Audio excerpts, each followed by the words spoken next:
Daniel, capítulo 7. No primeiro ano do reinado de Baltasar, rei de Babilônia, Daniel, estando em seu leito, teve um sonho e visões surgiram em seu espírito. Consignou por escrito esse sonho e a substância dos fatos, ou seja, Daniel escreveu tudo sobre o sonho. Assim se manifestou. Via, no transcurso de minha visão noturna, os 4 ventos do céu precipitarem-se sobre o grande mar. Surgiram das águas 4 grandes animais diferentes uns dos outros.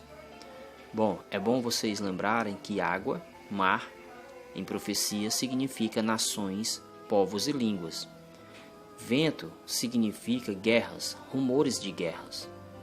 Então, o que Daniel está querendo dizer é que viu guerras precipitarem sobre as nações, sobre as pessoas.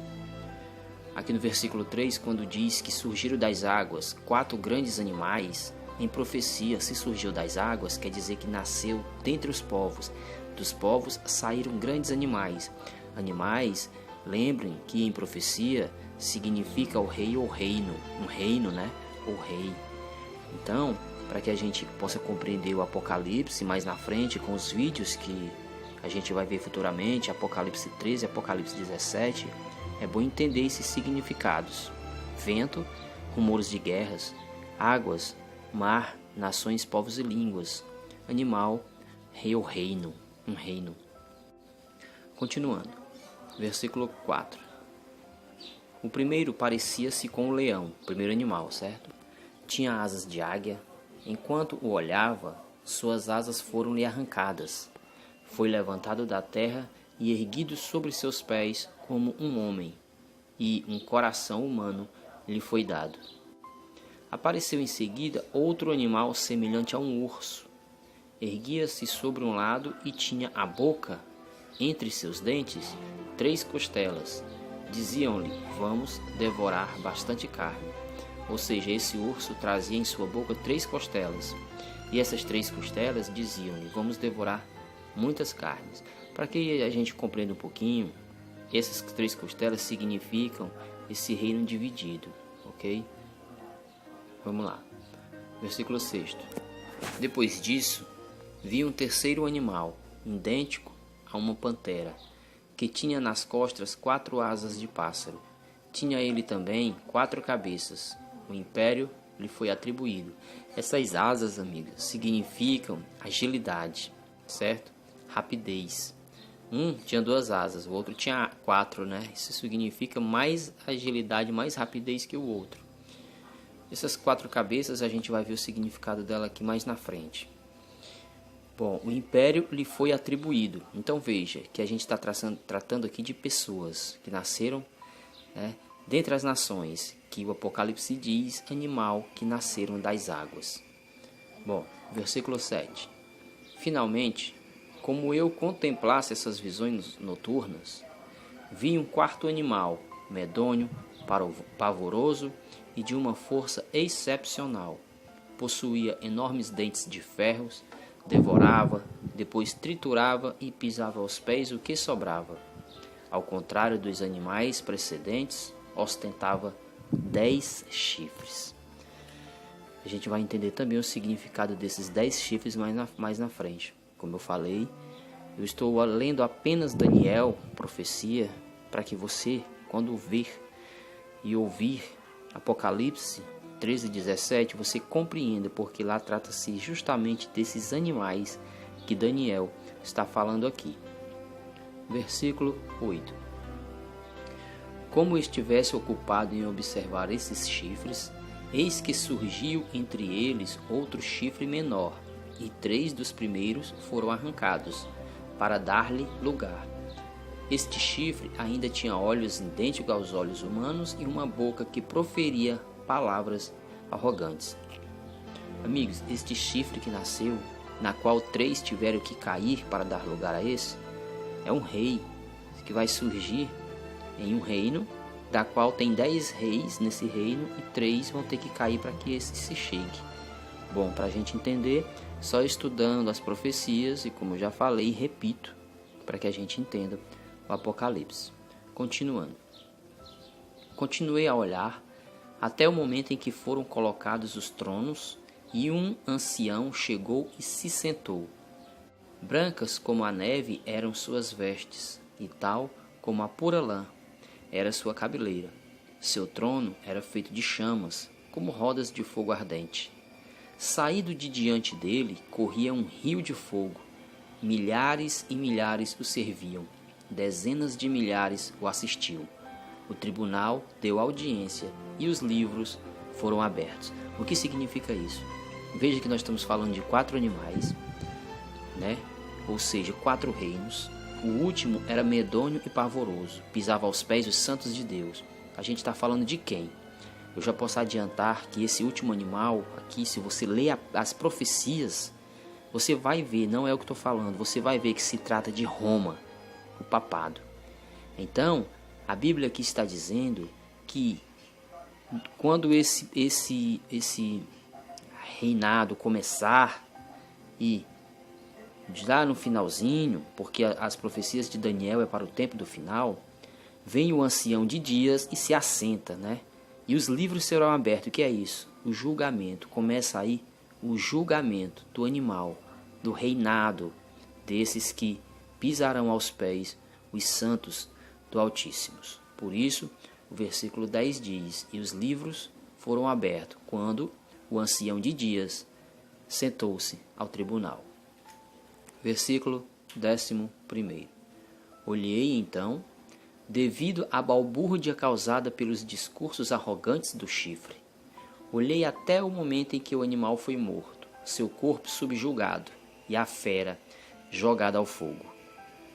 Quanto aos outros animais, o domínio lhe foi igualmente retirado, mas a duração de sua vida foi fixada até um tempo e uma data. Olhando sempre a visão noturna, vi um ser semelhante ao Filho do Homem vir sobre as nuvens do céu. Dirigiu-se para o lado do ancião, diante de quem foi conduzido. A ele foram dado império, glória e realeza, e todos os povos, todas as nações e os povos de todas as línguas serviam-no. Seu domínio será eterno, nunca cessará, e o seu reino jamais será destruído. Aqui estamos falando de quem? Jesus Cristo, o ancião de dias, de cabelos brancos como a neve, o nosso Senhor Deus Todo-Poderoso. Versículo 15. Quanto a mim, Daniel, senti minha alma desfalecer dentro de mim e fiquei perturbado por essas visões de meu espírito. Aproximando de um dos assistentes, perguntei-lhes sobre a realidade de tudo isso. Respondeu-me dando a seguinte explicação, ou a explicação seguinte. Esses grandes animais, disse, em número de 4, são 4 reis que se levantarão da terra. Veja que aqui começa a explicação dos animais. Repetindo, esses grandes animais, em número de 4, são 4 reis que se levantarão da terra. Mas os santos do Altíssimo receberão a realeza e a conservarão por toda a eternidade.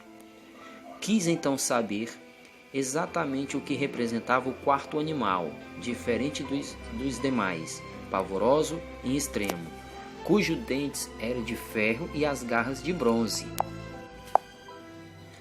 que devorava, depois triturava e calcava aos pés o que sobrava. Quis ser informado sobre os 10 chifres que tinha na cabeça, bem como a respeito desse outro chifre que havia surgido e diante do qual 3 chifres haviam caído. Esse chifre que tinha olhos e uma boca que proferia palavras arrogantes e parecia maior do que os outros. Tinha visto esse chifre fazer guerra aos santos e vencer e levar-lhes vantagem, até o momento em que veio o ancião, quando foi feita justiça aos santos do Altíssimo e quando lhes chegou a hora de obterem a realeza. Então, amigos, perceba que esse chifre menor, que é um poder religioso, mas na frente vai dizer, se junta com o poder político. Esse chifre, ele fará guerra aos santos do Altíssimo. A gente está tratando aqui de pessoas, um poder religioso, uma religião, que na verdade as pessoas o veem como santos, mas que de santos não tem nada. Na verdade, eles preparam um caminho para a vinda do anticristo. Isso daqui, amigos, só lendo as escrituras para compreender. Mas se você tem um espírito da verdade em você, se você crê em Jesus Cristo, em Deus, com certeza Deus dá a você entendimento e sabedoria. É só pedir para compreender e você compreenderá. Mas enquanto aos incrédulos, aos ímpios, aos pagãos, é difícil essa palavra entrar-lhes no coração, porque eles se endurecem e não deixam que Deus os converta. Continuando. Quando foi feita justiça aos santos do Altíssimo e quando lhe chegou a hora de obter a realeza? Ele me respondeu: o quarto animal é um quarto reino terrestre, diferente de todos os demais, que devorará, calcará e aniquilará o mundo. Os 10 chifres indicam 10 reis levantando-se nesse reino, mas depois deles surgirá outro, diferente, que destronará 3. Aqui é quando o chifre pequeno sobe, na qual 3 cai, ou seja, sobe um rei e 3 são destronados nesse reino, tá? Proferirá insultos contra o Altíssimo e formará um projeto de mudar os tempos e a lei. E os santos serão entregues ao seu poder durante um tempo, 1 ano, tempos, 2 anos e metade de um tempo, 1, 2 e 3, 3 anos e meio. Amigos, qual é o poder religioso que mudou os tempos e a lei de Deus? Bom, a lei de Deus diz que nós devemos santificar os sábados. A Igreja Católica diz que nós devemos guardar domingos e festas. A lei de Deus diz que nós não devemos adorar a imagem. A Igreja Católica tem várias imagens na qual a gente adora. A gente não, Deus me livre. Muitas pessoas adoram. O 10º mandamento foi dividido por 2 para substituir o 2º de imagem, né?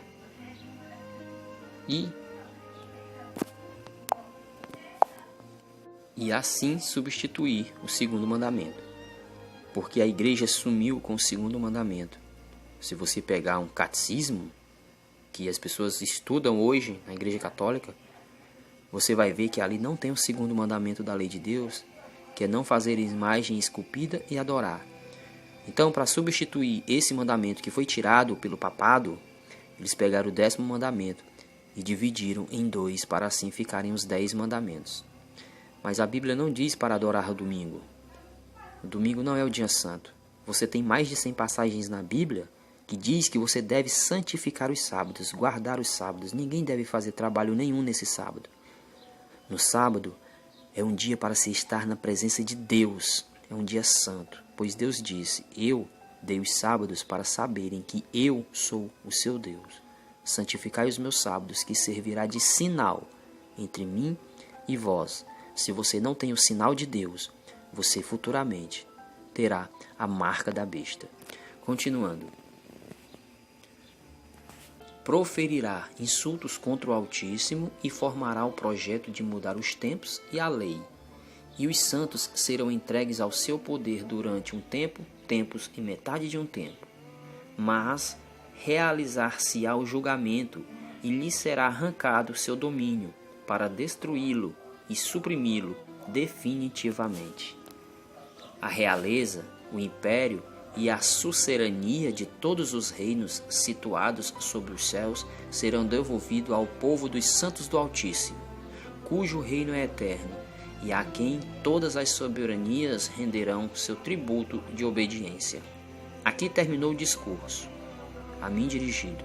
Quanto a mim, Daniel, meus pensamentos transtornaram-me a ponto de me mudar de cor, mas conservei tudo isso em meu coração. Então, amigos, nessa leitura que nós vimos até aqui de Daniel, isso é muito importante que você faça mais leituras de Daniel para frente, porque são profecias. E se você quiser entender o Apocalipse, amigos, você tem que ler as profecias, o Antigo Testamento.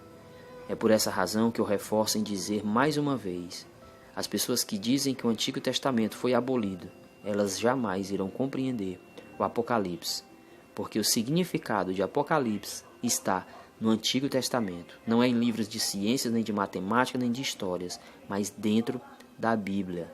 A Bíblia explica-se a si mesma. Deus não escreveu algo para que você leia e não compreenda.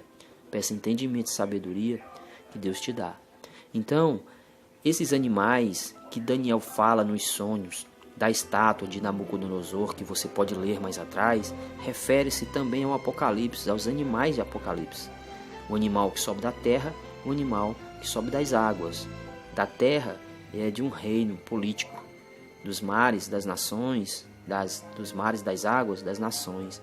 Então, eis aí um ecumenismo da religião com o político, com a política. Esses unirão forças, né? Serão entregues, aliás, eles reunirão forças, preparando assim o caminho para o anticristo. Na verdade, o mundo já está cheio de anticristo. Toda pessoa que é contra Deus é anticristo.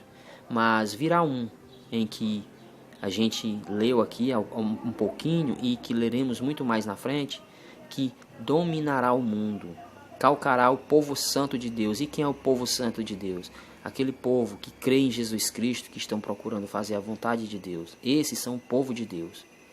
Só aquele que confessa Cristo, mas vive do jeito que quer e faz o que quer, amigo, você não é um filho de Deus. O filho de Deus diz, a Bíblia diz que quando você lê as Escrituras, que você aceita Jesus Cristo, que você procura fazer a vontade de Deus, você recebe o poder de se tornar filhos de Deus. Porque nem todos são filhos de Deus, só alguns, mas todos são criaturas de Deus. Isso é a Bíblia Sagrada que diz. Bom, eu quis ler até aqui, não vou continuar a leitura para frente, mas é bom que vocês continuem. Mas eu li até aqui para que a gente compreenda os próximos vídeos que eu vou fazer, que eu vou ler com vocês, de Apocalipse 13 e Apocalipse 17, que fala desses animais e esclarece e dá esclarecimento de quem são esses animais, aliás, de que se tratam esses animais. Fala exatamente o que significam esses animais, e aí a gente vai poder compreender. Por quê? Se a gente ler Apocalipse 13, Apocalipse 17, assim do nada, amigo, a gente jamais vai compreender a palavra de Deus. Mas se você ler Daniel, Ezequiel, Jeremias, que são profecias, Joel, você vai entender o Apocalipse perfeitamente. Um abraço e até a próxima leitura. Fique na paz do Senhor Jesus. Amém.